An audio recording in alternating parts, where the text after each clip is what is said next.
good morning to all of you. Students, today I am going to start with the chapter number 7, that is control and coordination. Let me introduce you first the meaning of word control.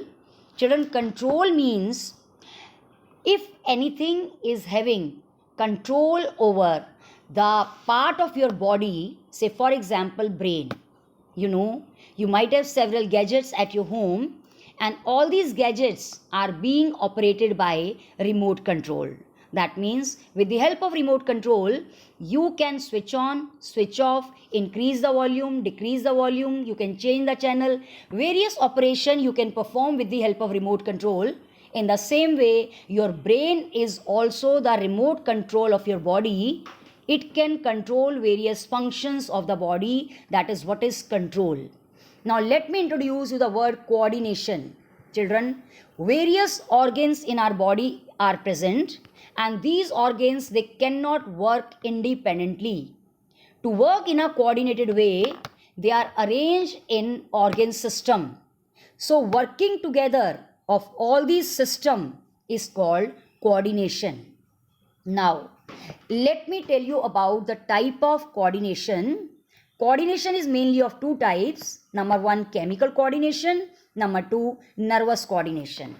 Now, as the name indicates, chemical coordination means which is performed by means of various chemicals, and it is present in both plants as well as animals. On the other hand, nervous coordination, which is being performed by nerves, brain and sense organ, it is called nervous coordination, and this type of coordination is seen only in case of animals. Now let me introduce you the meaning of word stimuli. Stimuli is a plural and stimulus is a singular. Children, any type of change in the environment against which our body show response is called stimuli. There could be hot stimulus, cold stimulus. These are the example of stimulus.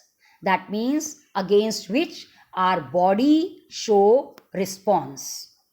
Now, let me start with the topic of nervous system in animal. Children, nervous system is the most important and essential for regulation and control and in coordinating various functions of the body. It makes possible a range of adaptive responses to change the external stimuli and produce response according to that. This system helps the individual to respond in a coordinated manner to environmental changes, to control various movements and to prolong life. Now, to perform well-coordinated nervous system, our body has the unit of nerves which is called neuron. That means neuron is the basic unit of nervous system. You might have studied the structure of neuron in class 9th also. Let me introduce you the brief introduction about the structure of neuron. Each nerve cell or neuron consists of following part. Number one, cell body, which is also called cyton. Number two, axon. If you see the structure of this nerve cell, that is neuron, it is given in your NCERT book and it is given in my slide also. You can clearly see the various parts which are marked here. In next slide also, the structure of nerve cell is given, and in the very next slide you can see how these neuron or nerve cell well coordinated among each other to perform the function in coordinated way. Now, if we talk about working of the neurons, let me explain you how these neurons they work. Dendrites, which are the extension of a nerve cell, they detect the stimulus from the environment. After receiving information, at the end of dendrite, it set off a chemical reaction. This chemical reaction creates an electric impulse. This impulse travels from dendrites to cell body, and finally reaches to axon ending. Here, electric impulse sets off the release of some chemical. These are called neurotransmitters, and these chemical help in transmitting impulse across the synapse. Children, synapse is the junction between two consecutive neurons. Now, this initiate similar electrical impulse in a dendrite of the next neuron. In this way, this process continues, and this is how the impulses being transmitted in our body from one nerve cell to the other nerve cell. In the next slide, the neuromuscular junction is shown. Children, neuromuscular junction is a word comprised of two process, that is nervous system and muscular system. So here you can say this is the nerve ending, and these nerve ending, they are entering into the muscle.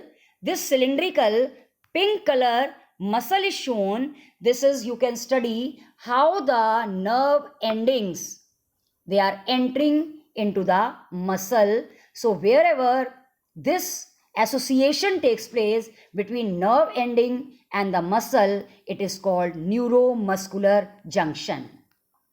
Now let me begin with the next topic of reflex action and reflex arc.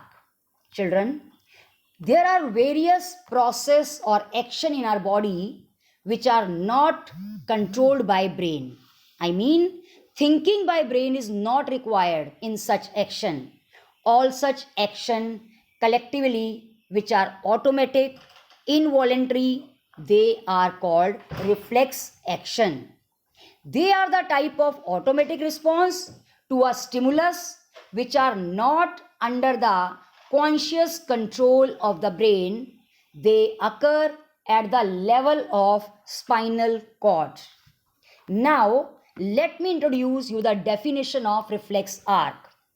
The path through which the stimulus passes for reflex action is called reflex arc. Now, this is the next diagram which is given in my presentation as well as in NCERT book also. Here, the reflex arc is shown. In this reflex arc, you can see the pathway traveled by reflex action, and that pathway is called reflex arc. Here in diagram you can see how a hand, when it is exposed to steam, that means hand is a receptor here and steam is a stimulus. So when stimulus is received by hand, the particular nerve which is called sensory neuron, it will carry the message from the hand to the spinal cord. In the spinal cord, this action will be converted into response, and from spinal cord, another neuron which is called motor neuron will bring the response to the hand so that we will feel pain or irritation or some sensation, and immediately we will remove our hand from the steam. Children, this response is performed within a fraction of second. But you can see how this total pathway is traveled. That pathway is called reflex arc. In our body, there are different receptors are present. Receptor means which receive stimulus. Now, let me name these receptors. Photoreceptor means these receptors are meant for receiving light from external environment and they are present in eye. Phonoreceptor, they are meant for sound and they are present in the ear. Olfactoreceptors, they are meant for smell and they are situated in our nose. Gustatory receptor, they are meant for taste and they are present in the tongue. Phygmoreceptor, which receive any kind of touch from the external environment and they are situated in the skin.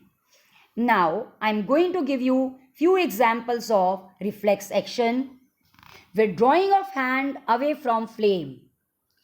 When you walking on a floor and your foot is pricked up by some pin or some pointed thing, then immediately you remove your foot from there. That is another example of reflex action. Watering of mouth when we are hungry, salivation, etc. All these are the example of reflex action. Children, now I am finishing it here. And in previous chapter, the topic of hemodialysis was left. That is the inbox information. Most of the students, they have asked about that in my doubt class. If still you have a doubt in that hemodialysis process, you can kindly send me your queries. Otherwise, we have finished till this reflex action.